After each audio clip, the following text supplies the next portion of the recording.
Standard Bank Top Women is bringing you the Empower Her development series to equip women entrepreneurs with the skills to build successful enterprises that drive South Africa's economic development. This three-part series offers women entrepreneurs an opportunity to upskill themselves with access to knowledgeable and experienced mentors. Each masterclass aims to nurture, engage, and equip women to successfully run their businesses. Candidates who have successfully completed the three-part series will have the opportunity to participate in a pitching den live in front of a high panel of judges who are thought leaders and business experts. The top 5 finalists will be entered into the 19th Annual Standard Bank Top Women Awards, which will be taking place on the 10th of November in Johannesburg. One winner will walk away with a trophy and a cash prize of 50,000 Rand. A very good morning, and thank you so much for joining us for part 3 of Standard Bank Top Women's Masterclass series. It is part of Standard Bank's Top Women Empower Entrepreneur Development series. The aim, of course, is to equip female entrepreneurs with all the skills that you need in order to build successful businesses. My name is Helen Namponya, and it's an absolute pleasure to join you again for the third time.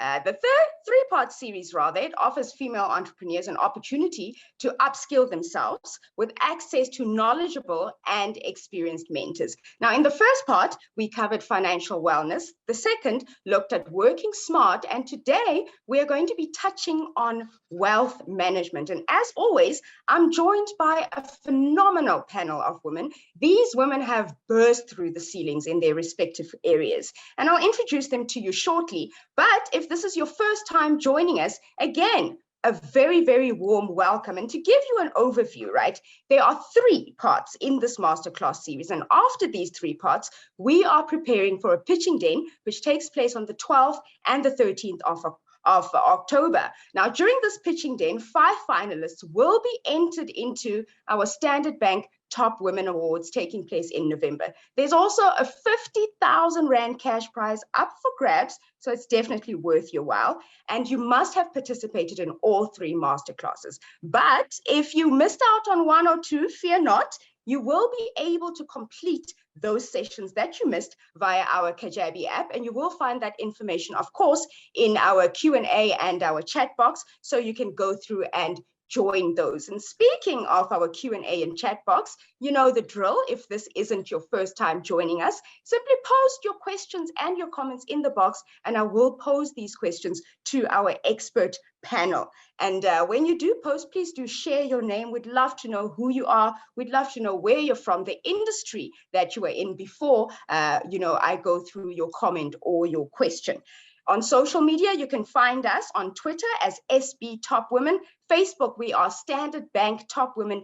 Instagram, SB Top Women Leaders. And LinkedIn, we are Standard Bank Top Women. A very warm welcome to all of you joining us via those platforms as well. Now, with that said, it gives me great pleasure to introduce our mentors for today. And I'm going to give you a little bit, or rather a hint of who they are, and I will hand over to them to tell us a bit more about who they are and what sort of knowledge they're hoping to impart today. So without further ado, our mentors today are Margaret Hirsch. She is the Executive Director of Hirsch's Home Stores. Good morning, Margaret, and thank you so much for joining us. Sorry, good morning, and thank you so much for having me on here today. I'm so thrilled to be here. And shall I tell a bit about myself while I'm on? So I started as with a single mother, just being brought up and just thinking that there was no hope and nowhere to go. And then one day I decided that I would make a success of my life. And from there, I worked tirelessly to make sure that I did make a success of my life. We started our business, our first day is taking with 11 cents. And we built it up to today, it's in excess of 4 billion Rand. So the reason I tell you that's not to impress you, but to impress upon you that if I can do it, anyone can do it. And I do believe that South Africa is a land of wealth and opportunity. And now that I'm at my stage of giving back, which I am, I believe you start when you learn, then you earn, and now we return. And I'm returning, and I work with entrepreneurs around Africa to try and make sure that women become financially independent, because I believe a financially independent woman is a woman who can make her own choices. She doesn't have to stay with anyone she doesn't want to stay with. She can educate her own children. She can feed and clothe them, house them. And my goal in life is to make every African woman completely financially independent. And that is my life's mission at the moment, to go around and make that happen. Thank you. Thank you so much, Margaret. We're definitely looking forward to hearing what you are going to share with us today. And our second mentor today is Zimkita Gunya. She is a wealth manager at Standard Bank. Good morning, Zimkita. How are you this morning? Good morning, everyone, and it's such a pleasure to be here today. So my name is Zimkita Gunya. I'm a wealth manager at Standard Bank Wealth and Investments. I've been in the financial services industry now for, close to 20 years. I've been around for a while. And the past 8 years, I've worked in the wealth space, and it's really been an honor to partner with wealthy individuals and their families as well, and grow with them as they navigate through their wealth journey. But I'm really excited, to be part of this panel today, because I get to interact with ladies I wouldn't ordinarily meet or interact with on my day-to-day job. So it's really exciting to be a part of this. I really am passionate about sort of women empowerment, financial literacy. So my hope or my outcome for today is just to really, even if I just reach one woman who's going to start her wealth creation journey today, and I hope it can impart some knowledge to them and just, give them that kickstart. So that's really what I'd like to achieve for today's session. Thank you so much, Zimkita. And of course, our third mentor today is Maya Fisher-Finch. She's an award-winning journal, and we do know her as a money maven. Sorry, that's Maya Fisher-French. Apologies. Good morning, Maya. How are you? Yeah, I'm fantastic, thank you. And I'm really thrilled to be sharing the platform with some of these amazing women that you're introducing. And it's fantastic for me to also, of course, reach and access all of you listening. I always think the one upside of COVID was that we've moved into this virtual world and we can reach so many more people. So my background is that I actually started, I don't know if a lot of people know this, but I started in the investment industry. I worked for a stockbroking firm. I used to invest people's shares. And over time, I realized that people were very quick to talk around the braai and the dinner table about their shares, but nobody was talking about what was really happening with their finances. And that's kind of how I landed up getting a lot more into personal finance journalism. And I think the big shift for me has been over the years, and I've been in the financial industry like 25 years now, has been the growth of women. When I used to go to presentations and that in the early years, I loved it because you go to the toilet and there were, you didn't have to queue for the toilet at these events because there were no women. Now the queue for the toilets for women are even longer than for the men. So I've seen a huge shift in women entering the world of finance. And I also see so many more women engaging with their personal finances. And for me, that is absolutely critical because we are the bedrock. At the end of the day, we are the ones who care for our family. We are the ones who are going to be creating the future for our families. So it actually has to start with the woman. I really, really believe that. And I'm really excited to see so many women embracing and learning more about money and managing money. So really important for me as well.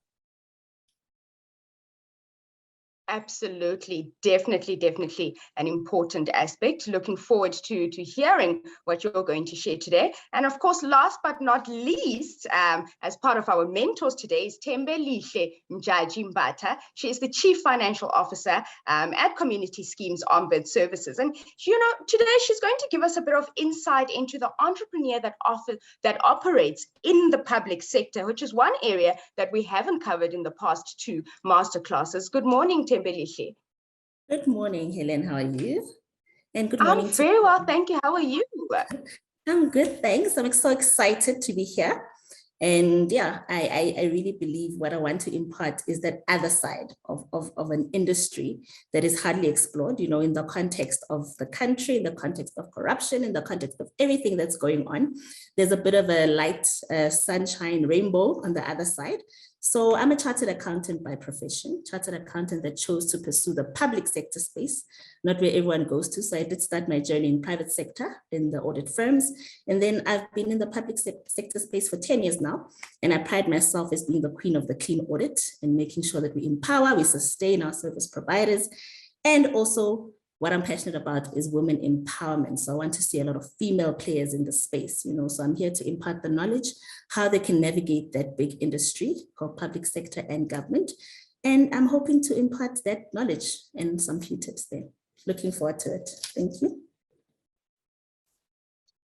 Thank you so much. And as I mentioned earlier, you can also have a part of the conversation by posting your questions and your comments in the Q&A box, and I will pose those to our mentors. And, you know, without further ado, Maya, I'm going to pose our very first question to you. What are some of the most common mistakes in your experience that entrepreneurs make when it comes to money? Number one, it's got to be using the business as an ATM. I think there's probably a lot of people are going to go, "Ooh, I know what she's talking about." So we do, every year I do something called a Money Makeover Challenge, where we take 6 people through a sort of money boot camp. And we always include entrepreneurs in that as part of that group. And we pick the same problem up over and over again. And this is not separating personal and business finances. It's just having it all as a big mix. And I'll give you an example. I think Bulelwa was one of our candidates 2 years ago, and she ran a construction business, and she had this really high turnover, but she had no idea if she was actually making money, except that her debts were rising. Now, if your debts are rising, there's going to be a problem, right? Somewhere along the line, this would indicate that there's a problem in your, you know, whether or not the fact that you may not be making a profit. So the first thing we always do is to say, right, you've got to pay yourself a salary and treat your business as an employer. You are not your business. Your business is your employer. You treat yourself as an employee and you pay yourself a salary. So probably a really, really important one. The other one we pick up a lot of the time is tax obligations, not managing those properly. So you get, and I think it's important to remember, especially with things like that and PAYE, it's not your money. You are literally a conduit for SARS, and people forget that. And then they get this bill they have to pay, and that often lands up having to take debt, or they're drawing money from working capital, which is really important for them. And those are some of the issues. And let me tell you that SARS is not a creditor you want to get involved with, because they can literally go into your bank account and take the money out. And then in terms of wealth creation, one of the big things, issues that I see is that, again, people don't think, they think of their business as their retirement fund. So they forget about retirement planning. And the reality is that you may think in your mind, I'm going to grow this business, I'm going to sell it one day, that's going to be my retirement fund, or my kids will take over. And that's actually a very, very risky strategy. I mean, it's almost like saying, I'm going to take all my capital and invest it in a single company. You wouldn't do that. You wouldn't go on to the Johannesburg Stock Exchange and I'm going to buy just one share. So you've got to start thinking about diversification and making sure that you have your assets in other areas. That will also allow you to take a little bit more risk in your own business, because you know that you've got, you know, those other funds available for you at retirement. And probably the final one that I see also is not insuring your income or some of your other risks. And we saw that a lot in COVID. And I think that really brought it home for people who are self-employed, especially. You know, what happens if you can't work? You don't have an employer to bail you out. And in fact, one of the tricks that I picked up during COVID was to make yourself an employee of the business, literally, legally an employee, so that you can tap into things like UIF and credit insurance, which many working people were able to access. So that's just, we can go into more detail during the panel, but that's kind of, for me, some of the highlights that I pick up when we're dealing with, especially entry-level entrepreneurs. Now, on the subject of failing to separate your personal and your business finances, you know, I'd love for us to touch on personal finances and the credit score and how that can end up, affecting your business in the long run. It is an area we've touched on briefly, in the other sessions. However, in your experience, how do one's personal finances, personal debts, personal, expenses affect your business in the long run and your personal credit score as well? So this is the great irony, right? Is that you must keep your finances separate from your business. However, when you come, and obviously your business will hopefully, and I'm sure Margaret will comment, I mean, by the time you've grown Hirsch the size it has, Hirsch in itself is its own entity, and it can go to the bank and borrow money as its own entity. But when you're still growing the business, and your business is still kind of tied to you, you are the jockey, and the bank will back the jockey. So what they will do is if you need to go and borrow money to fund the business, they're going to look at you and they're going to say, how do you manage your credit and your personal finances? So your personal finances are really a reflection for the bank of your ability to, and your business's ability to manage those repayments. So actually incredibly important. I can't begin to say how important it is to focus on your personal finances and make sure that those are okay, because that is what your business is going to rely on in terms of what during its growth phase, especially when it comes to borrowing money. So really, really important as well. Margaret, I'd love for you to come in here. I mean, you mentioned in your introduction, and, I gasped there a little bit, from 11 cents to 4 billion. I mean, that is absolutely phenomenal. When you started out in business, did you struggle at all in separating your personal and your business finances? And what sort of tips can you give to our audience to manage that? Obviously, in addition to what Maya has mentioned, such as paying yourself a salary, meeting your tax obligations, and the like. Well, it all sounds very wonderful when people tell you, but when you're actually starting out with nothing, and you must remember, I got fired when I was pregnant. When I told my boss I was pregnant, he fired me. So there I was. My husband had just come out of his apprenticeship. He was earning 25 Rand a week when I married him. And we started out, now it's all very well to say, pay yourself a salary. We didn't have any money to pay it with. So we literally did use our business as an ATM in the beginning, but I think we were very conscious of the fact that no matter how much we took in, we had to put in more the next day. So we always were trying to grow and grow and grow it, and we would take out a little bit just to survive. And I mean, we lived on baked beans and toast for quite a long time until we started to make money, and then it started to grow. So I always tell the people that I work with, God gives you a little bit of money and he sees how you handle it. If you handle it well, he gives you more. But if you don't handle it well, he doesn't give you any more. And Steve Harvey does a lovely one where you go and borrow a cup of sugar from your neighbor and you don't say thank you, and you just go and go borrow another cup of sugar the next day, and by the third day the neighbor says go away. And God's exactly like that. You can't just be taking out without putting back in. So I think also a lot of people don't realize how hard you've got to work. You can't just have an 8 to 5 job because it doesn't work like that when you're working for yourself. So you've got to create the money. And wealth is in your brain first. It's in your head first, because when I was earning 11 cents that day, to me that was a lot of money. But now the 4 billion turnover is not a lot of money. So your whole life changes, and how you think about your wealth changes. But I think you reach the stage where you realize you have to start creating wealth. And I was very honored and very lucky because Mr. Alec Yule, who was manager of Standard Bank in Durban North way back when in the early 80s, he was the one I went to, and he was my financial advisor. And I said to him, I've realized I'm paying rent, and this rent is just money that's going out. I'm not getting anything back on it. I want to buy my own property. And that's when my wealth management started. I realized I didn't have enough money to buy it. And he had to have faith in me, because that was the one and only time I really borrowed big, which was 20,000 Rand in those days, which was a fortune. And I said to him, Mr. Yule, I know that I haven't got the security, but you're going to have to trust me. You're going to have to lend me this money. And we went to the auction and we bought our first property, a business property. I had already bought my first property myself. I bought a house at what actually we wrote Durban North for 2,000 Rand. Which I did by saving up 100 Rand a month so I could afford it, get my bond, and then I paid it off. Then I moved up. So this is what you've got to start slowly. Everybody wants to start now and be at the top tomorrow. It doesn't work like that. You've got to start slowly and build and build and build. And I said, I think you also have to have faith in God. God gives all the birds seed, but he does not throw the seed into the nest. You know, they're scratching from the morning till the night. They're scratching, scratching, scratching. And it's exactly the same with you. You've got to be working hard from morning to night, showing that you are putting that effort in, and start building that money up. And as you build the money up, you learn by osmosis how to deal with it, how to invest it, and what to do. And you try a little bit. And I tell all my staff, out of every 100 Rand, you take 10 Rand and save it. You take 10 Rand and invest it, and 10 Rand you give to charity. And they said, listen, Trish, I can't afford to do that. I said, you can't afford not to do that, because it's better to invest 10 Rand now and make a mistake and lose it than wait till you've got $1 million, invest that and lose that. So I think the whole thing is just starting slowly, step by step, to build your wealth for yourself. Build your business first, and then you can start building your wealth. You can't put the two together. You can't have everything all at once. And I know when I work with entrepreneurs, they start off and they want to go and get their hair done, their nails done, buy new clothes, new house, new car. They want all that in the beginning, but eventually you get to the stage where you say, no, I have to start investing this money, because if we had not invested in property, we would not have survived COVID. Tell you that straight. We would not have survived COVID. It was our properties that kept us buoyant and kept us paying our salaries and paying our creditors through COVID. Because when COVID hit us and I had to pay out millions of Rand that month, if I didn't have my properties, I would never have made it.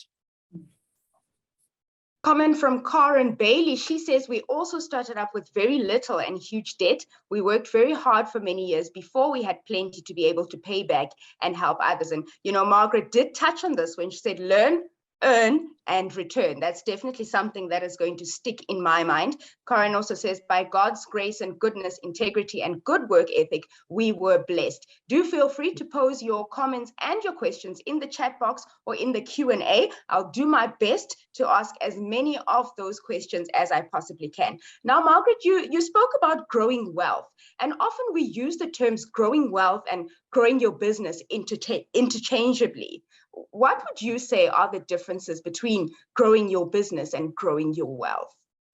Well, you know, you've got to continue to grow your business, because that is your cash cow, and that's where the money comes from. So you grow your business slowly but surely every day by growing people.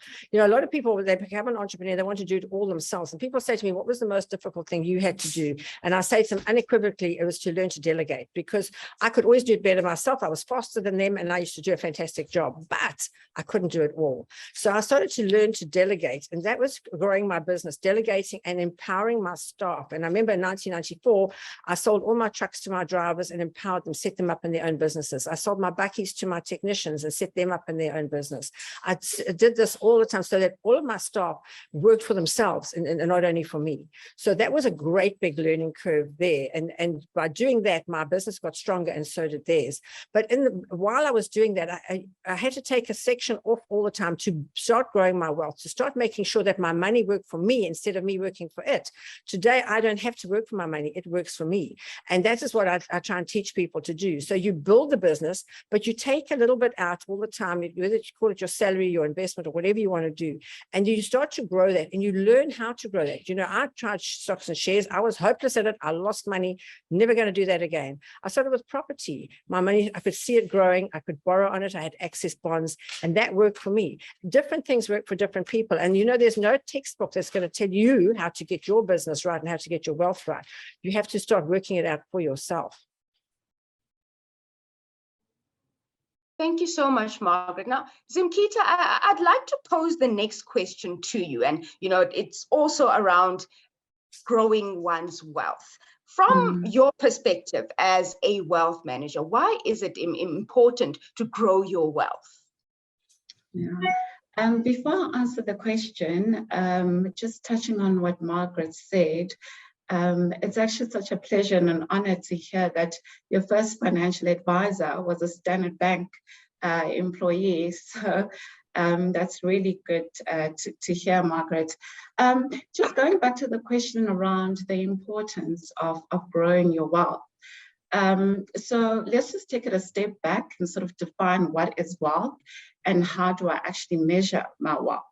So simply speaking, your wealth is essentially the value of the assets that you have, and how to measure your wealth is taking those assets, deducting your liabilities, and whatever you're left with, that is your net worth. So that's essentially how much wealth you have.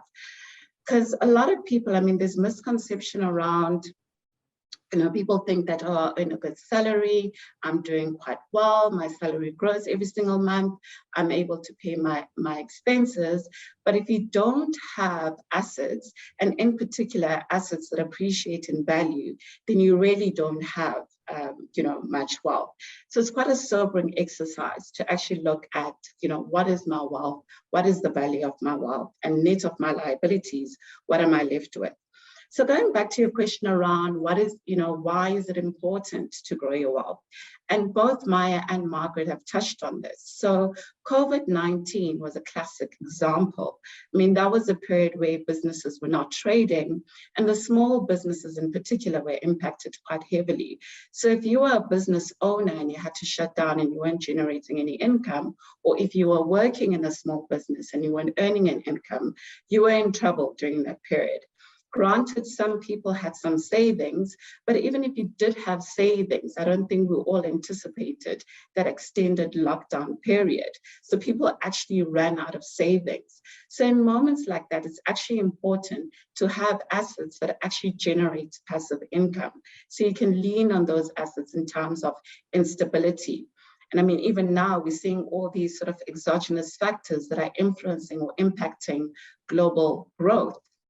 So you really do need that asset base that's going to be able to help you during volatile times. So the importance of growing your wealth is that actually wealth provides you with that security. So that's quite key.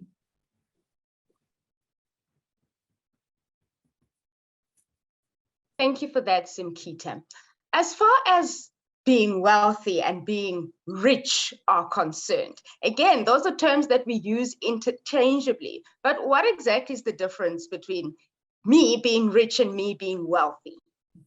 Yeah, and you're quite correct, Helen. I think people think those words are synonymous, but in our financial services world, those words are very different, and there's a clear distinction between being rich and being wealthy. So being rich, I suppose I would associate with the income of the salary that you receive. So your high income earners would sit in that rich category. But what we do find is that particularly in the work that I do, if I'm doing cash flow analysis, for instance, for a rich individual, yes, I do see quite a bit of income flowing in, but also what we tend to see is that the expenses are quite high as well. So what people tend to do is that with the more money they earn, they increase their expenses. And the key distinction between a rich person and a wealthy person is what they're actually spending money on. So a rich person will spend their money on lifestyle assets. And for example, it would be fancy cars, luxury goods, sort of designer labels and clothing. Whereas a wealthy person, for instance, will actually spend money on assets that will actually grow in nature, assets that will generate passive income, and assets that are actually sustainable. So those are really the key differentiating factors. And what wealthy people also do very well is that they've got a long-term view when it comes to their financial plan. Versus rich people want that instant gratification. I want that car and I want it now, right? And I want that big house. Versus wealthy people, they start off with a plan. And they start off small, and I think we've seen Margaret has shared quite a powerful story about how she started. You start off small, but it's important to have that long-term view and take advantage of the compound effect. And those are really, I think, are the two sort of distinguishing factors between rich people and wealthy people. What are some of the things that wealthy people invest in? And I'm, asking this question on the back of a question that we got from Sue van der Linde, who asks, how do you feel about cryptocurrency as part of your wealth investment? So cryptocurrency, I'm not going to go into detail in terms of the actual sort of, cryptocurrencies and what that is, right? So it's something in our world that we don't yet cover. So we haven't really done much due diligence on it. but we have seen an increase in demand when it comes to cryptocurrency. And I'll tell you this much, I think in every sort of speaking engagement that I do, the word cryptocurrency always seems to come up. So people do have an interest in cryptocurrencies, and it sits at the moment, I would say it sits in the alternative investment space.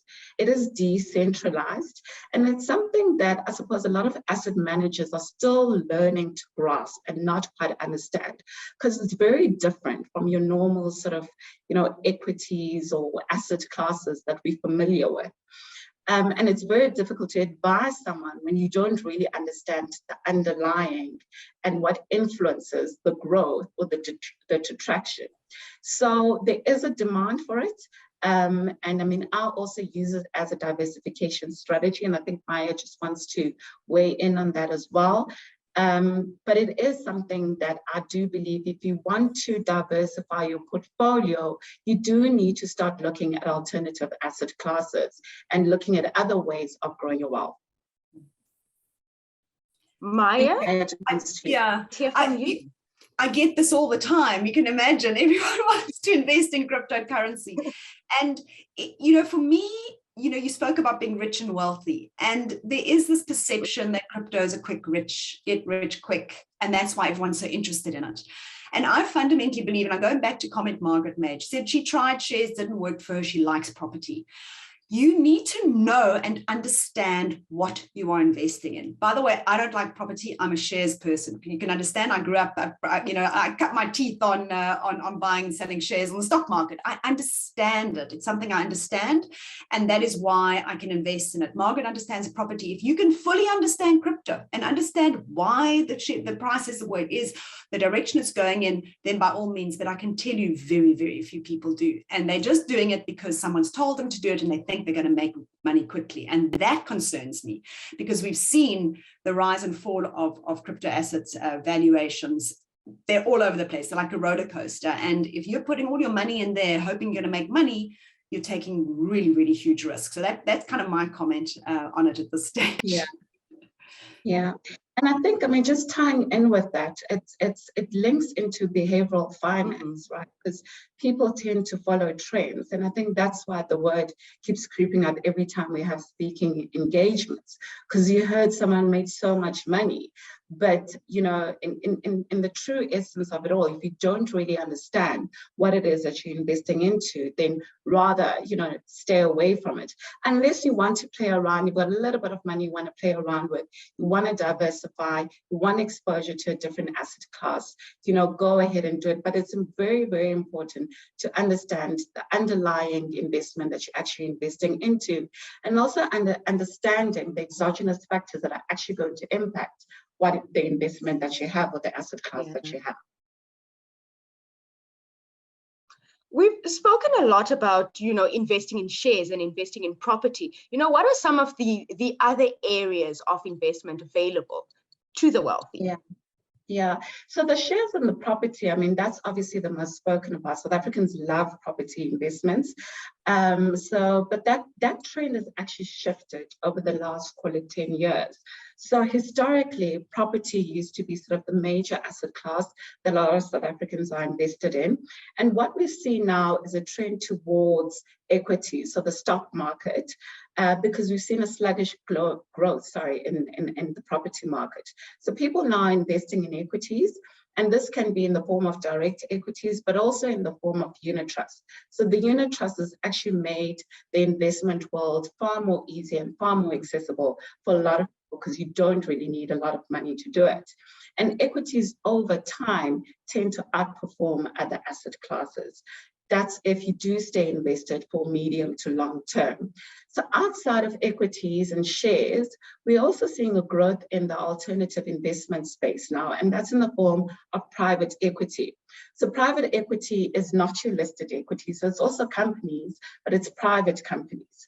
So a lot of clients now are looking for diversification, and they're investing in private equities.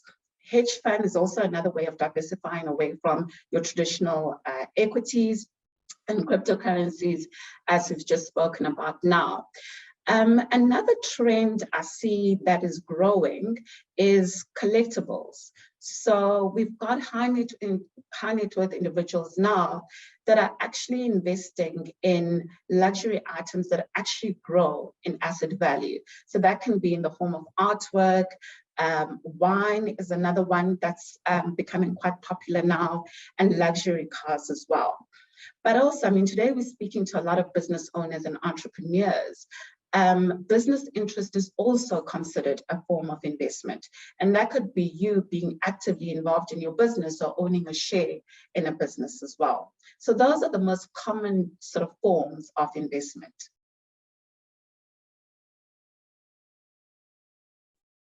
When we speak about in investment, naturally there is risk involved. You win some, you lose some, you don't always win. Thembelihle, I'd like you to come in here. How does one anticipate and manage risks in the public sector space as an entrepreneur? Okay, so yeah, public sector is quite tricky. And I think, one of the things, just moving from the investment conversation that we've had, I think all the people attending the session are actually investing in themselves, investing in their business. Such great nuggets of wealth that we're getting here, such tips, I'm even taking notes myself. But the public sector space in itself is quite, you have prolonged periods of time before you actually get that investment out. So for instance, our tender processes, where it's which you play in the space as a service provider, we advertise for 21 days. So if you put your proposal in on the first day of the 21 days, that closes, it makes then another month, which we process these tenders or these proposals we receive. And that's another month. So it's 3 months out of your business cycle without getting returns from that investment. And you've invested in the tender document, you've invested in securing your manufacturers, you've invested in even giving us samples. And it's a gamble at the end of the day. So it's either one person wins the tender or you don't win it at all. So you can't put all your eggs in one basket. So as an entrepreneur, if you're playing in the public sector space, you need to ensure that your only prospect is not that only tender. Then you become what we call a tenderpreneur. So you need to make sure that your cash flow is financed. Margaret touched on passive assets. So you need to have property that will give you that passive income while you're waiting for the outcome of this prospectus job that you might be getting. So, and also banks that I've seen these days, they finance actually these service providers that we give. So nowadays we are flexible as government, we sign sessions as well. So as long as I know you have a bank guarantee to be able to do the job, then I'm able to be comfortable to award you that magnitude of work.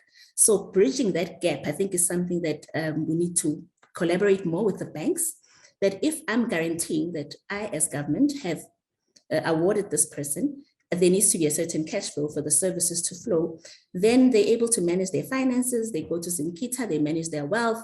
We know that we're not going to run into problems when someone has not been able to deliver because of what exactly Maya touched on, using that business account as your own personal account. We have instances where people go buy flashy cars before they even deliver on the service that they need to do. So for me, it's making sure that from a cash flow perspective, we have that bank guarantees sessions. Bigger companies have bank guarantees for bigger jobs. Then we are able to then close that gap. So you manage your risk in that regard from a cash flow perspective. And also you ensure that business impact from time to time does not hamper on your ultimate goal.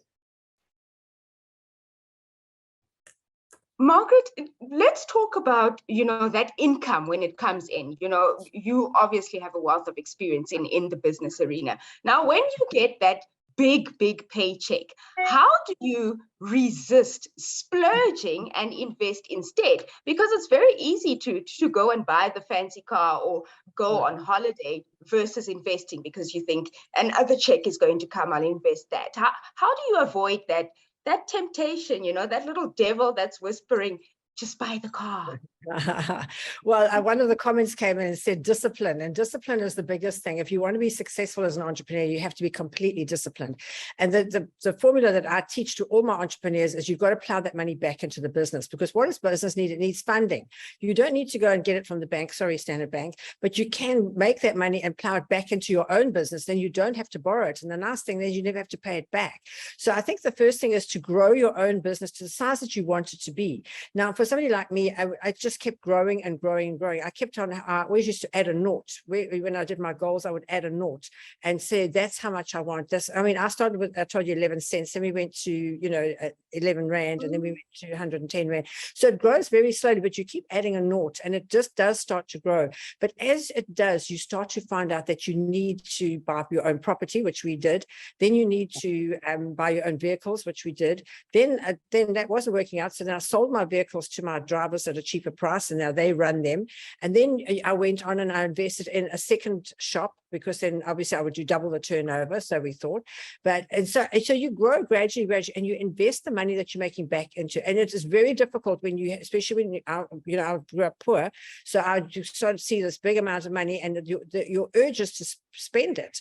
But you realize that if you spend it, you're going to have to borrow it back when you need it. So rather keep investing that money back into your own business, which will give you that strong foundation that you need, so that if something like COVID ever comes up again, you have a strong foundation that will hold your business in place. Whereas if you splurge it all out, you would have nothing, that would just crumble, and you'd end up with nothing, and you'd have to start all over again. And I think to me, the biggest fear was to start all over again. I don't want to start again. So let me just rather put the money back, plow it back, and see it grow little by little by little. And then get a second shop, then a third shop. And so now we've got 24 shops around the country. You know, it just grew slowly but surely. And we would plan it out as a year. Have we got enough money now? Can we afford another shop? You know, and you have to do, you know, somebody said to me, we'd been in business for about 35 years. And somebody said to me, how many CAs do you employ? And sorry to the CAs, I said, none. I said, I don't need to employ somebody to tell me if I've got money or not. I just look in the bank. If I've got the money, I'm okay. If I haven't, I just go out and work a bit harder the next day. So, you know, I think you've got to manage your own money as well. So many people, and a friend of mine in Durban, she gave her money to somebody. She said, I was earning so much money, Margaret. I just gave it to this lady to take care of. And I said, you know, this and this. And it was fine. And she was doing fine. And she had everything she wanted until she came to pay her kids' school fees the next year in January. And there's no money. The lady had gone off with the money. So I think the reason that you need to look after your own money is that you are looking after it. You're not giving it to somebody else to look after. You can't say to somebody, accounting is not my you know, it's not my thing that I do. You know, you take over the accounting, because that accountant is definitely going to pay themselves first. So I think it's really important that you learn slowly but surely and put that money back into your own business and watch it yourself, watch it grow yourself. That to me gives me the biggest pleasure. Maya, you wanted to come in there? Yes, I just thought it was so interesting that the sort of like, how do you decide not to go and blow the paycheck? You know, you get that, and that was something we pick up as well. And I did mention Bolero earlier, and she always said that was her big problem. She got this big money in, and that was, she'd go and splurge on clothes and all the rest of it. And of course, that's in all of us, right? When we see a lot of money, and it is a mindset change, largely like Margaret was saying, it is about starting to see money differently. But there was a very interesting report that came out earlier this week, and I will be writing on it, but I'm sure the links will come up soon, which is about they looked at the Black middle class, the growth of the Black middle class over the last 30 years. And one of the things they identified was how long you have been in the middle class for. You will do different things with your money. And I think one needs to acknowledge that if you are, like Margaret mentioned, she came from a poorer household. So when, you know, you want to look rich, right? That's your first feeling. I want to look rich. I want to show I've made it. So you've got to recognize that that's going to be a trigger in you, just to say, coming from poverty, I feel like I need to show people I've made it. And just try and deal with that money trigger and understand that that is not necessarily in your best interest. It's not going to, trying to prove to other people that you've made it is not going to make you make it. And I think that it just to be recognized that, and they interviewed people who kind of in 2008, and they went back to them in 2022. And so many of them had changed their views on asset accumulation, or on wealth, on rich accumulation, on lifestyle accumulation, and how important it was really to look at asset accumulation. So I think you can learn a lot from people who are more established as to how they manage their money, and just feed back into yourself and say, what's driving this decision to go and be flash? And am I doing the best thing for my future, for my children's legacy? But I just thought that was quite interesting in light of the report that came out earlier this week. On the subject of being flashy, it does happen that one is so flashy to the extent that you end up broke and you have to start from scratch. Now, we've got some questions from Cara Thomas and from Lerato Tutse, speaking about the challenges that business owners are faced with, whether it's running out of funds, whether it's COVID, you can't trade, you lose your business. But around starting from scratch, where you hit rock bottom and now you really have to start from scratch. What tips can you offer for that entrepreneur that, you know, you had a successful business, you hit rock bottom, it failed, and you have to start from scratch? Who did you ask the question to? You.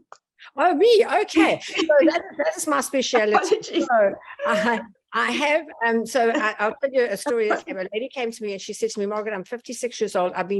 She started and finished businesses and she just never ever made any money. She said, you've got to help me. So I said, how much money have you got on you? So she said, I've got 30 Rand on me. So we actually tipped out her handbag. We counted, we had 30 Rand. So we took the 30 Rand, we went, and she loved baking, by the way, that was her specialty. So we took the 30 Rand, we baked one cake, we sold it for 60 Rand. We came back. We went back to the spa and we bought ingredients for 2 cakes and we made them and we sold it for two. And so we went on and we just kept on going like that. And I said to her, that is the formula that you're going to use. You're going to use that formula to create your own wealth. Today, she's a wealthy woman. She owns her own home. She drives a Mercedes Benz and she did it all from baking. And I've got a picture of one cake that she just did, which she sold for 10,000 Rand, which was our same recipe that we used for that one cake, which she just did it 26 times. And that's how you make money. You don't do it any other way. You don't go and you know, you've just got to keep, and she had to keep on. And she said, when we sold the first cake for 60 Rand, she said, we can get 85 for it. I said, no, I'm teaching you the formula here. This is the formula. Sell it for double what it cost you and then carry on like that. And so she did. And today she carries on with that same formula. Today she's got enough money to buy the home, to buy the cars, about that type of thing. But she's not a flashy woman. She has beautiful clothes. They're beautifully made. She always looks smart, but she's not, you know, over the top, you know, with all the golds and glitters and that. She's really, and that's how you start. And that's the secret of success, is just to keep on putting that money back. If you take a little bit out to yourself, that's okay, but you don't take a lot. You keep on, you know, keep on keeping on. And if it does fall flat, which hers actually did again, because she helped somebody else out, she started right back. She came back to me. We started in my shop in Somerset West, baking those cakes again, doubling up. And sometimes and I said to you, now you've got to learn your lesson, because you learned your lesson the first time, you helped somebody else out, they never gave you the money back. Now you're at rock bottom again. Start with that first cake and just build it again. And it's resistance and persistence. I'm actually giving a TED talk in 2 weeks' time on resilience. And just, you've got to be resilient. You've got to just keep on coming back. And if you make a mistake, you've got to say, you know, that's just a learning curve. I fell forward. I'm going to get up. I'm going to start all over again. I never wanted to start again. So that was my thing, to keep my business strong and to keep plowing that money back into the business all the time, and to keep investing in different things and seeing what worked and what didn't work as well. Thank you so much for that. You're really offering us some interesting nuggets. And, you know, like Thembelihle said earlier, I'm also making notes as, you know, all of you ladies are sharing some of your knowledge. But what does come through a lot in what you're sharing, Margaret, is slow and steady wins the race. And of course, that resilience, discipline, and not being afraid to try. So I love that is coming across, and I do hope that our audience who are joining us from across South Africa and across you know, Africa as well, are taking away some of this very, very insightful knowledge. And of course, you can continue to share your comments and your questions in the chat and in the Q&A box, and I will do my best to get to them you know, as quickly as possible. Now, Thembelihle, I'd like to go back rather to the public sector.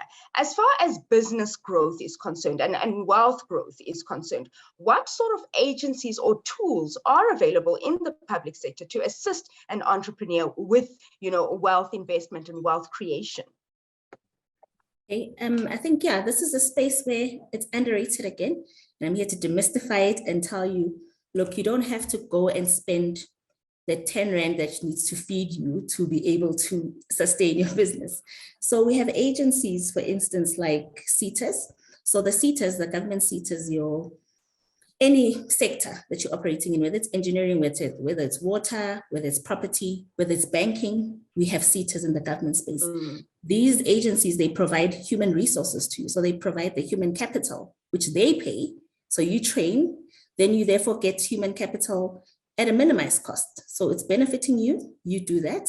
And there's also agencies like the NYDA. I was actually speaking to their CEO this morning. I'm like, I'm going to give you free marketing because you're a government entity. You need to give back to the public what you are doing. So the National Youth Development Agency is where you get free business training. So they do free business training for corporate governance, how to manage your finances, developing your business plan, vouchers for website content. So they develop a whole website for you. So as a young entrepreneur, you don't need to go and do this capital outlay from the onset. You do have government agencies that do that. Me being in the property space at the CSOS, not a lot of people know about the community ombud service, but what we do, we also provide training. So if in the property sector, you have a concern about whether you buy a standalone versus being in a community scheme, then you decide on a community scheme, gated communities. You don't know how it works. Remember, these managing agents are in charge of making sure that your properties go up in value. So you have these disputes, you have a board of trustees, they don't know how they are running, you don't know how they're running the entire thing, but we provide free education for that. Or if you have a niche to actually be a managing agent yourself and be a trustee to ensure that the governance is done, the CSOS provides free training for that. So you equip you, we actually there to equip you, provide dispute resolution and do all of those things. There's also an underrated agency called the NEF. This is the National Empowerment Fund, also in the public sector. They provide business expansion funding. So you're already there. You want to open your next store, like Margaret, you want to expand your business. It's doing well. You can prove all of that. They're there to provide business expansion, and it's all government funded. And the risk, so we're there to manage your risk. You can't get financing from a bank. You can't get lending, and your coffers is not enough. So these agencies are there, to assist with that. So if you're a startup, NEF also does startup, but you need to prove your business case. You have to prove that the market has this need, and beyond reasonable doubt, you can get traction out of it. So the National Empowerment Fund is also there for that. So that's how you can actually get assistance and provision of those resources.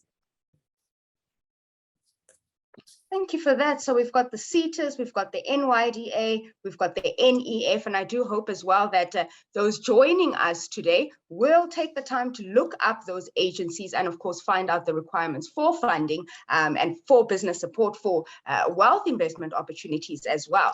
On that note, Zimkita, let me ask you from a Standard Bank perspective, what sort of opportunities and products are available for wealth investment? And, after you're done, Margaret, I will definitely cross over to you. I saw your hand go up there.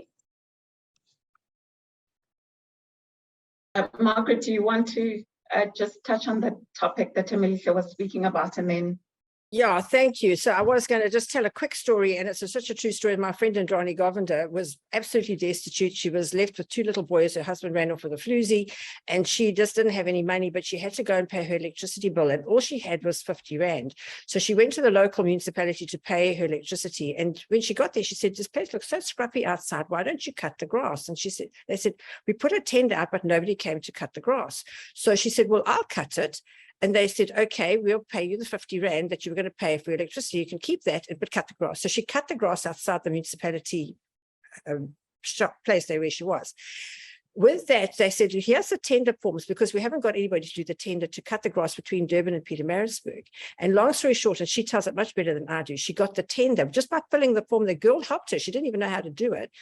She got the tender to cut the grass between Durban and Pietermaritzburg. She then got so many more contracts from there. And now she's got a thriving big building company where she just went and learned how to do the tenders by herself, because just one lady just helped her. And sometimes that's all you need, is just that little bit of help just to get started. But she focused on that. And now she's done the fiber for all the government buildings. She's got this massive, massive business, and all from just going to get that first tender. So I think that first tender, if you go and somebody shows you how to do it, I think that can definitely start your business. And I think a lot of women who are sitting there not knowing how to do it, go and learn. And if it does take you 3 months, it's 3 months well invested anyway. Sorry, that's what I wanted to say. Zimkita, if you can carry on. Not a problem. And a lesson from that, sorry, Zimkita. Sure. I was saying a lesson from that is look for the opportunity and take the chance. Yeah, absolutely. Put yourself out there. Yeah. Very good point there, Margaret. Just going back to your question, Helen, around sort of what products are there at Standard Bank. So, in the space that I work in, we are not a product-led business. We're an advice-led business. So advice and actually understanding someone's needs is quite important. So that's really the first step. It's not about, what products we can offer you, but it's about how can we actually help you through your financial journey. And we start off from the beginning, and the beginning is to actually have a financial plan. So that's quite critical. If you don't have a financial plan, and by financial plan, I'm referring to your personal financial plan. People will make plans for their business and they'll have a bulletproof business plan. But when it comes to their personal finances, people generally don't have plans. And I saw in one of the comments, I think someone was saying they just don't know where to start. Well, start with the plan and break down that plan. You need to have a clear objective in terms of what you want to achieve from a financial perspective. So you need to have your short-term goals, your medium-term goals, and your long-term goals. And then that's when the product element then can come in. So the products must actually complement your plan and not the other way around. So for short-term goals, that would essentially be savings. So the products then that you would use for that would be money markets, fixed deposits. So an investment that's not too risky and not exposed to the market, but something where you can generate a little bit of interest over the short term. Medium term, you can start then incorporating different asset classes, and you can use unit trusts for that. And then for the long term, you can also start incorporating alternative asset classes that I spoke about. But I think the key thing that I just want to stress is that, yes, there's a lot of products out there. There's a lot of companies offering a lot of products. And I think that's where people get overwhelmed, is when you actually start throwing all of these products at them, and then it just becomes so confusing and people just don't know where to start. Right. So I really just want to stress the importance of having a financial plan, starting from the beginning, and then whatever it is that you do, make sure that it complements that financial plan, and it also complements your life stages, because people go through different life stages and you've got different needs at different life stages. So the products that might be appropriate for me might not necessarily be appropriate for you, Helen. So it's important to really, first of all, understand your needs, understand where you are in your life stage. And a business owner and as an employee, we've got different needs as well. I think Maya mentioned around sort of mitigating against risk. So as an employer of the bank, if something had to happen to me, like if I become disabled, for instance, I would still receive an income. But if I am running my own business, the lady, for instance, that Margaret spoke about, that bakes cakes, what happens if she becomes disabled? What happens if she becomes critically ill? How is she actually going to earn an income?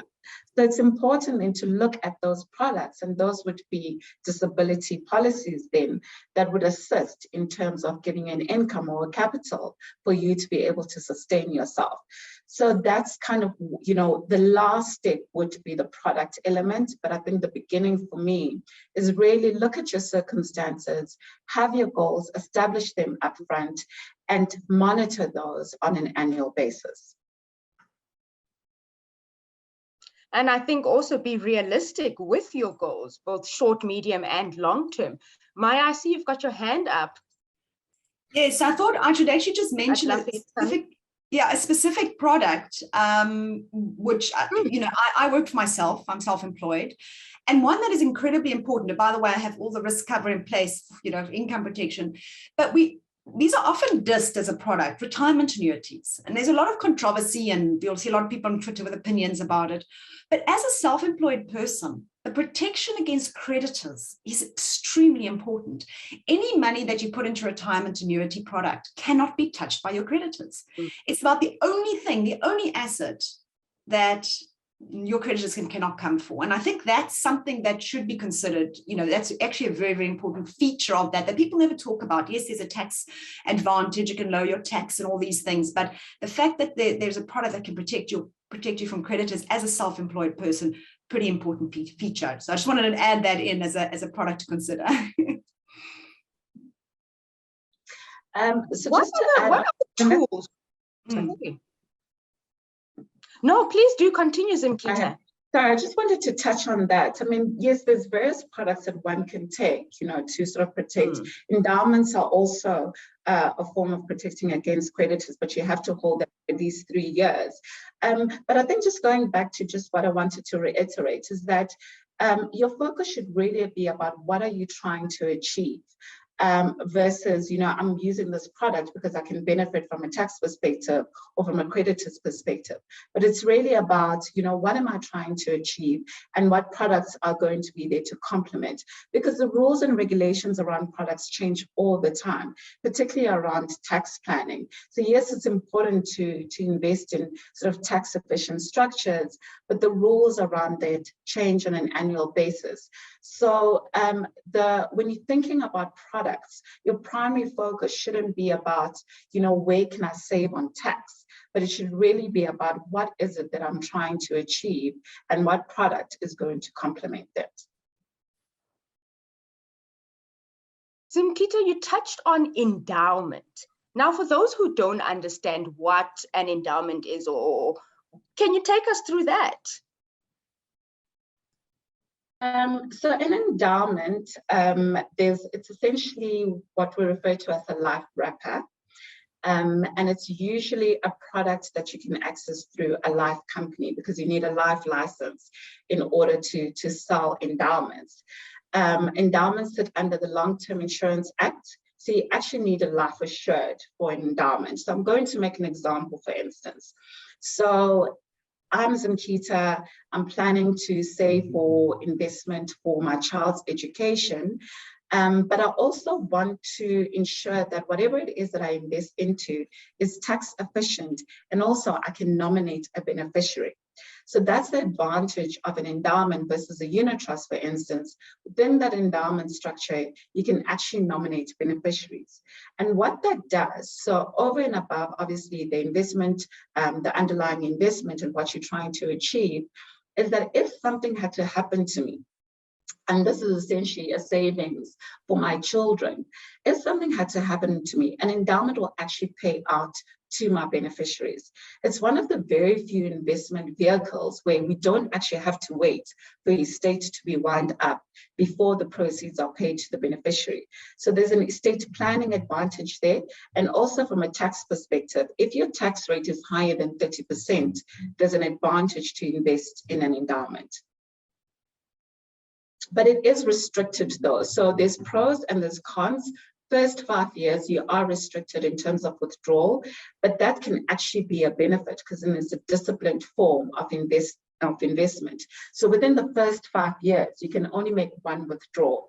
So that's really a disciplined way of ensuring that whatever money you invest in, at least it will stay there for about 5 years.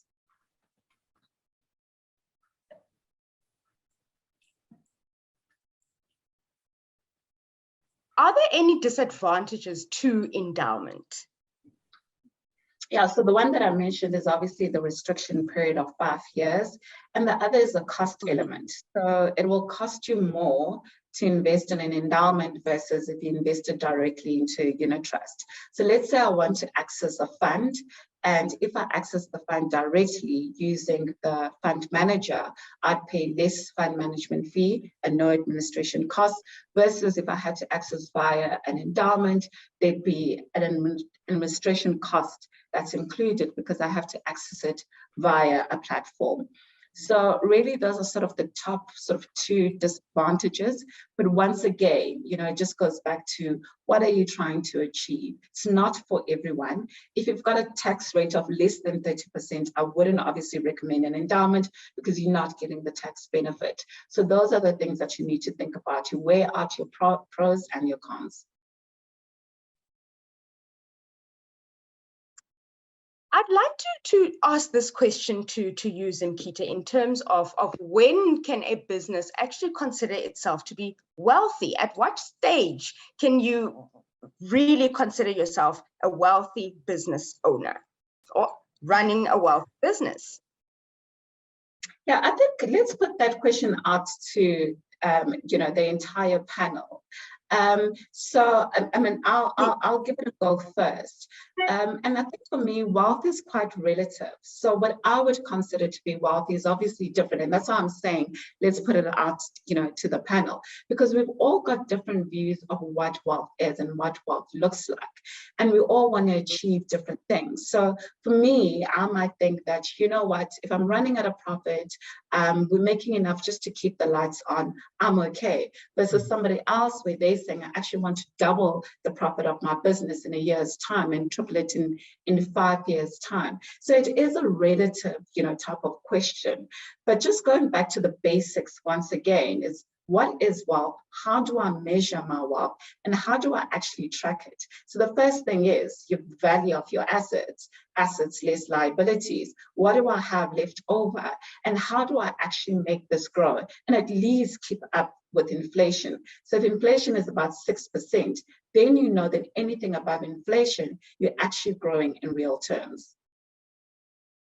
Yeah, if I could just come in and say, you're wealthy when you are. You definitely know that you are there. So that's the one thing.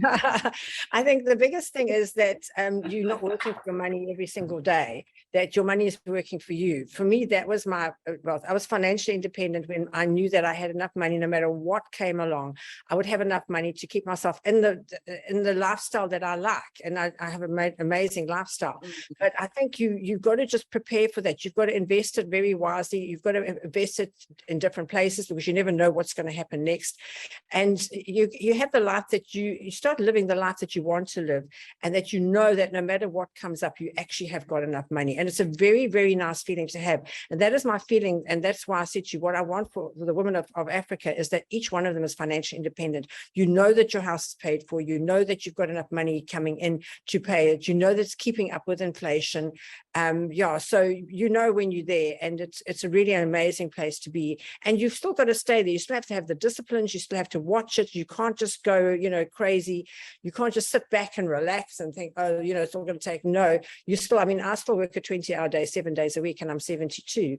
So, and I've been working since I was 12 years old. So I've worked 60 years without, with 3 days off in that time. So it's a long, hard haul, but you do know when you're there. And sorry, I see 2 hands up, but let's start with you, Zimkita, and then we cross over to you, Maya. Just on Margaret's point. So I was taken aback there, Margaret. You said you were 72. Jeez. Yes. Right? We'll share face care regimes afterwards.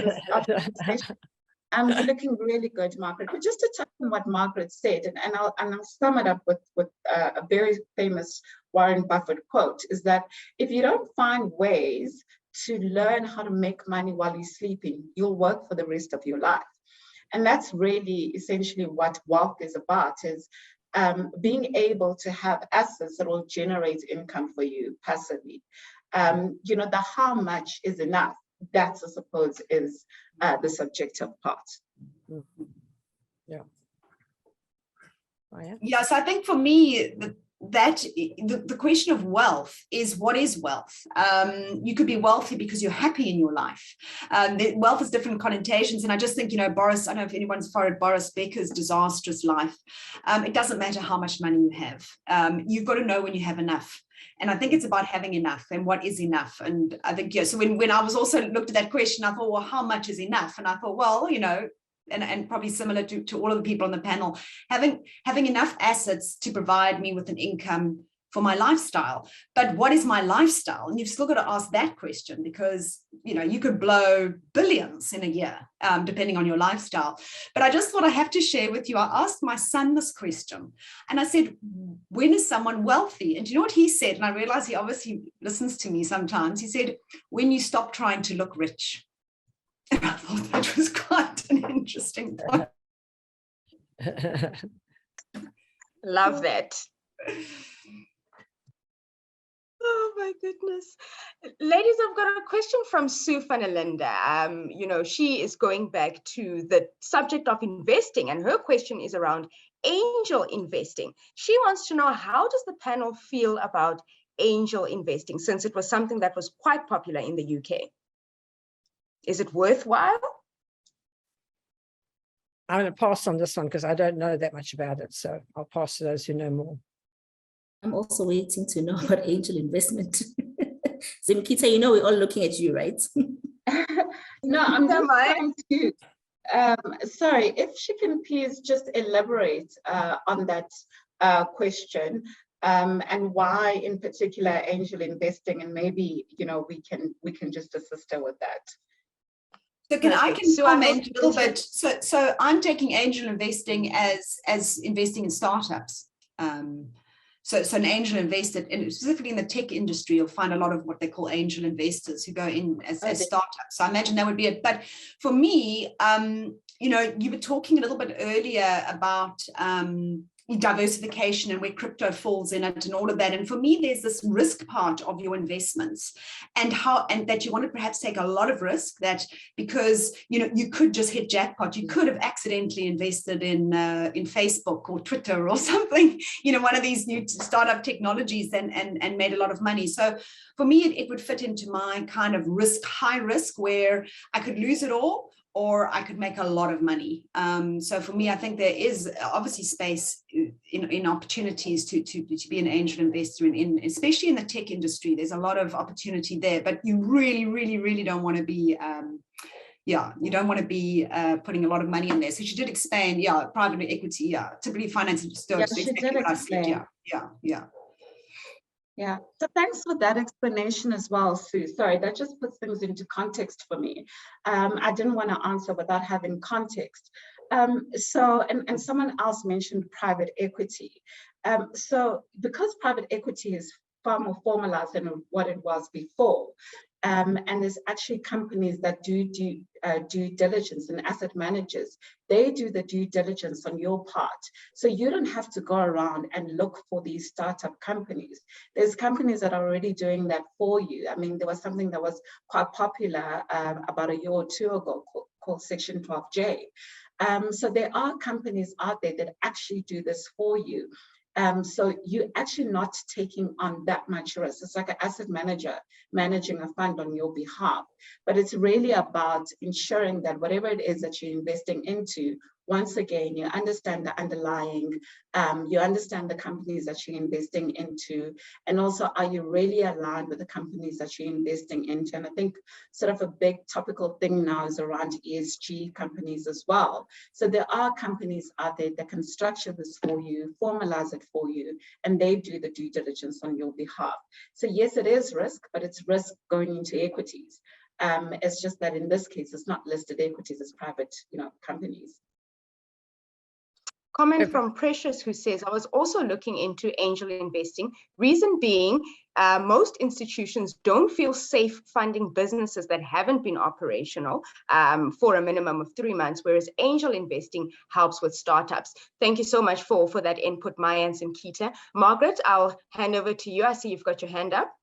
Yeah, so I do a different kind of angel investing. I don't want to go and take my money and lend it to somebody who may or may not make money out of it, and if they lose, they're going to have to pay me back. So what I do is I work with the women with what they have, and I always say to them, start today with what you have wherever you are, and if you want to do something and you're passionate about it, I will help you. And I give them the advice. I don't want to lend them the money, because then they'd have to pay me back with interest, and that's why so many businesses close down, because the first thing they do is funding. They get all the funding, they go ahead, they start making money, but then as soon as they're making the money, they've got to give it back to the person they borrowed the money from. So for me, I would rather help that woman to start with what she has and build up herself slowly but surely. Then she doesn't ever have to pay anybody back, and when she starts making money, she can keep it for herself. So that's what I do, and I work with small businesses right around the country, from everything from beaders to crocheters to cooks to whatever business they have, and I show them how to grow their business, and I help them to look after their money. There are not many people who do, because most people who help you look after your money want a piece of it. I don't need a piece of it now. So that's why my giving back is starting those people up and starting to grow their businesses. And it's so incredible. My friend Raheen LaRue started with crocheting plastic bags. Your shopping bags, they crochet them into bags which they sell. And the lady said, I sell this bag, I paid my electricity. I've sold this many bags, I've paid my children's school fees. I have to do some more bags because I need some food for tonight. So that's how we start teaching them slowly but surely, and then they start to build up, and then they understand money and they know how to handle it. Maya?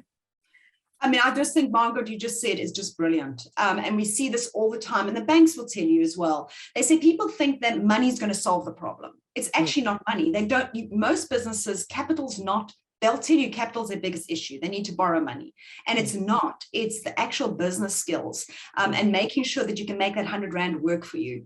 Absolutely, Margaret. I think what you're doing is more valuable than money, but like by such a long way. So, and the problem is people are more interested in giving money and getting interest on it than spending the time within a business. So well done. Places that give advice, and here I say Standard Bank is not like that, because they do give it a really, really good advice a lot of the time. But most people who give you advice on funding are going to make money out of it.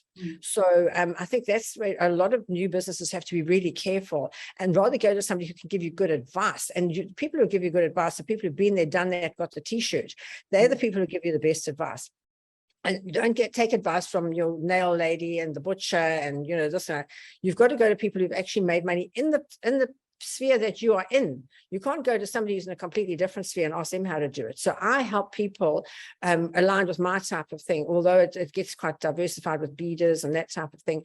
But yeah, it's just start slowly and start plowing back and start understanding money and looking after your own money, and then start investing your own money and let it grow slowly but surely. Margaret, I'm glad you touched on the aspect of, some investors rather wanting a cut of the pie. It is obviously a challenge for a lot of businesses where you have to pay back the money that you borrowed or that somebody invested. And on the subject of challenges, what other challenges did you experience in your journey of creating wealth? Wow, there were a lot. I mean, it spans 43 years. So there was a lot. I think trusting people was huge. At one stage I trusted a man. I bought a business really going, and I'll never advise anybody to do that. Start your own business from scratch.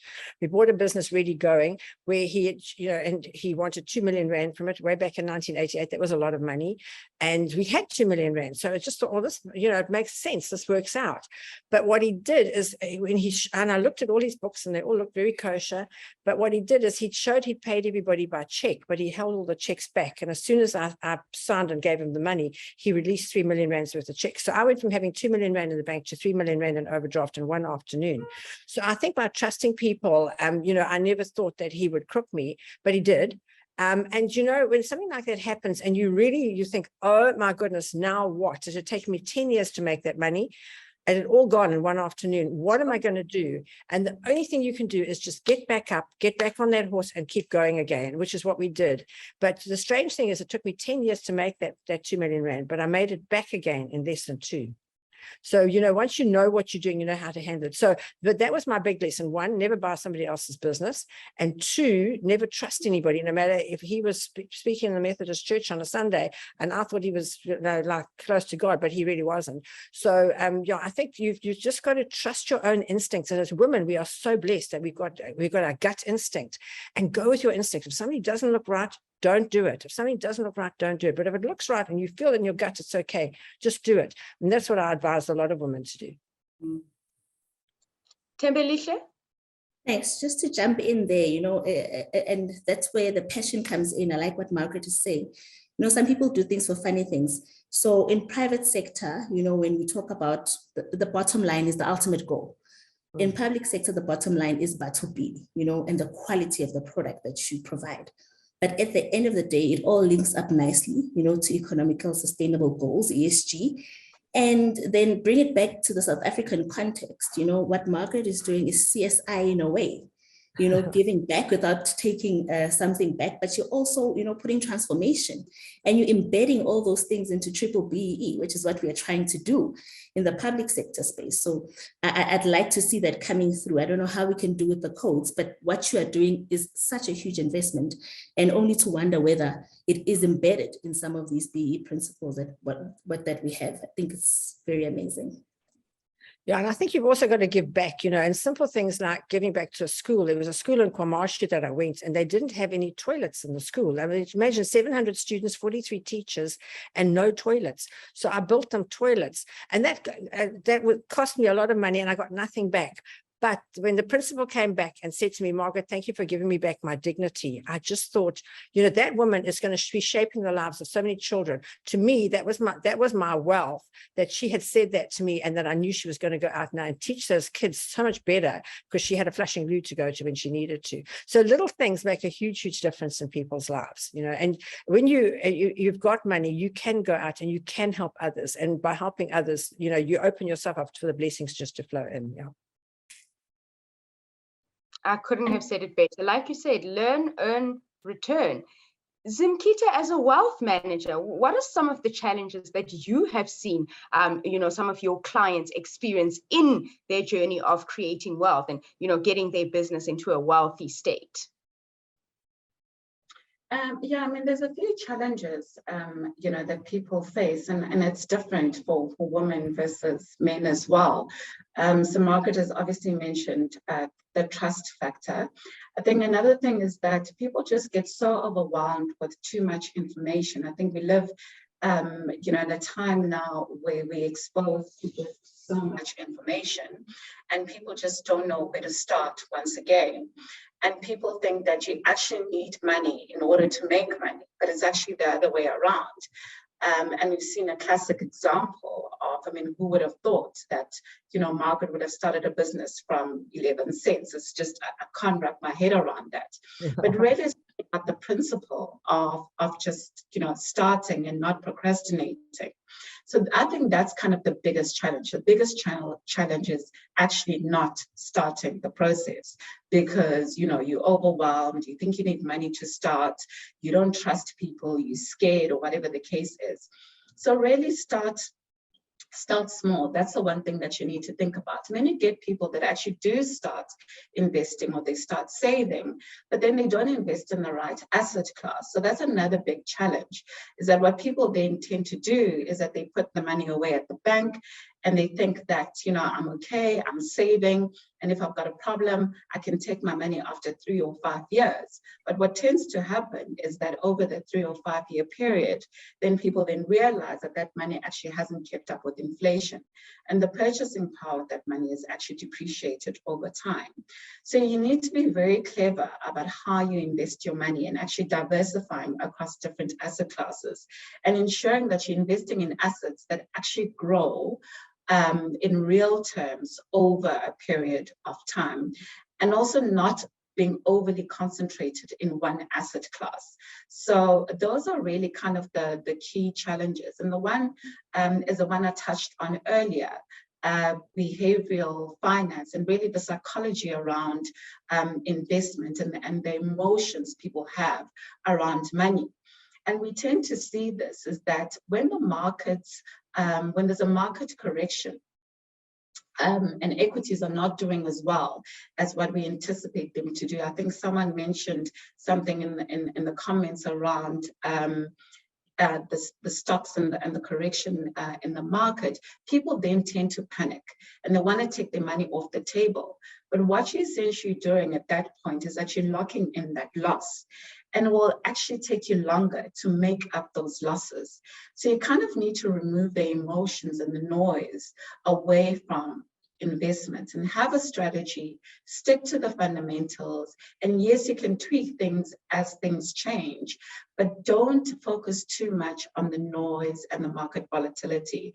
Otherwise, you're going to crystallize those capital losses, and it will take you forever to make up those losses. Thank you for that, Zimkita. I cannot believe it's almost 25 past 12 o'clock. We've got 5 minutes left. Time really, really does fly. And I have to throw in this question, because we've gotten so many comments on the advice that you ladies have shared, on the pointers that you have given as well. Are there any opportunities for mentorship? Our audience would love to know. Are any of you available to be a mentor? And if so, how do they get a hold of you? Okay, Margaret? I can go first, yeah. People always come up to me and say, will you mentor me? And I say that it depends, because their idea of will you mentor me is, will you go out, do all the work, and I'll come in and take the glory? That is what their thought is when they come and say, will you mentor me? And I'm saying to them, I will mentor you, but you have to be able to work as hard as me.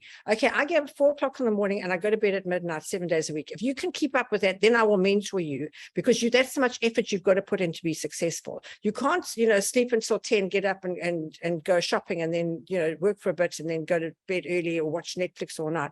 It doesn't work like that. And I think if people really want to be successful, they have to understand, and it'd be good. And I say to them, would you come and work with me for a day? And if you think you can do it after a day, then I will mentor you.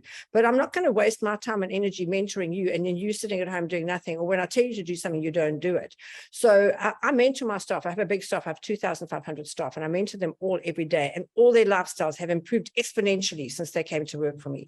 And that to me is who I mentor, because they work with me, they understand how I work, they understand how hard you have to work to get to where you want to be.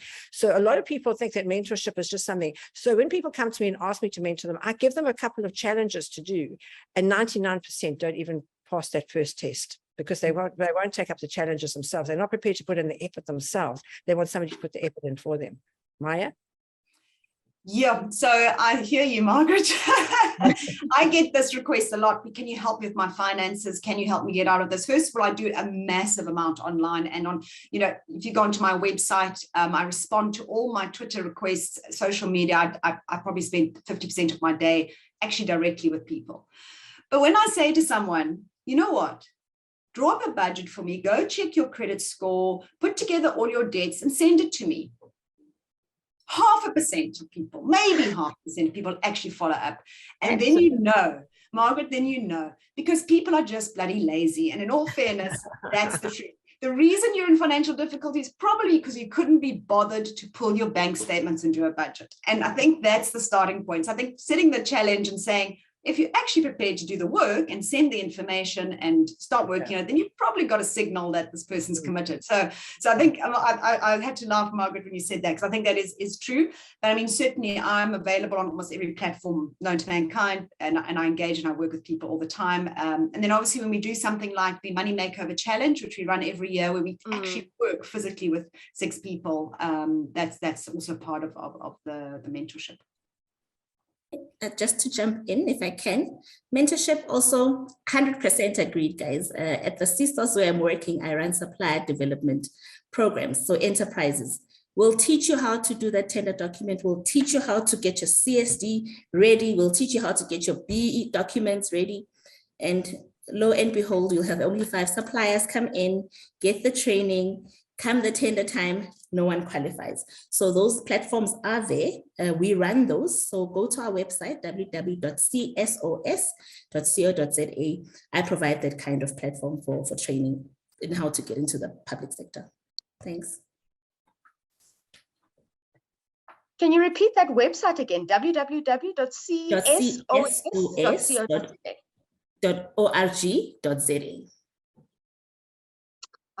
.org.za. I hope our audience did get that. www.csos.org.za. You can find out a bit more about those platforms. Zimkita, on your side?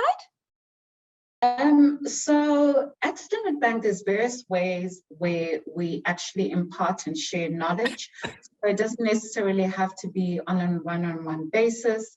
I mean, even this platform is a form of mentorship. So we do run academies, leadership academies, depending on your age group and what you're trying to achieve. And these can all be accessed on our websites or on social media. But yeah, I mean, I'm going to put my hand up. I'm available to have conversations with people. But I think just going back to what Margaret said, a person just needs to do the work first. And it's important to also understand what it is that you need mentorship. It's very easy to say to someone, please mentor me. What does that mean? What do you really need? And how can I, as Zimkita, actually help you achieve what you want to achieve? I might not necessarily be the best person to do that, but I may know someone that can do that for you.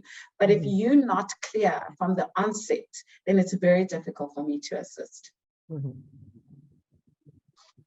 Thank you so much for that. It's almost time for us to wrap up. And before we do, I'd like to get, some parting shots from our panel. And of course, do remember, you can find the live stream and you can find the videos on our social media pages, SB Top Women on Twitter, Standard Bank Top Women on Facebook, SB Top Women Leaders on Instagram, and of course, Standard Bank Top Women on LinkedIn. Keep up to date with all of the latest information related to the Top Women Empowerment Development Series, and of course, related to our pitching dead and the awards. Ladies, any parting shots?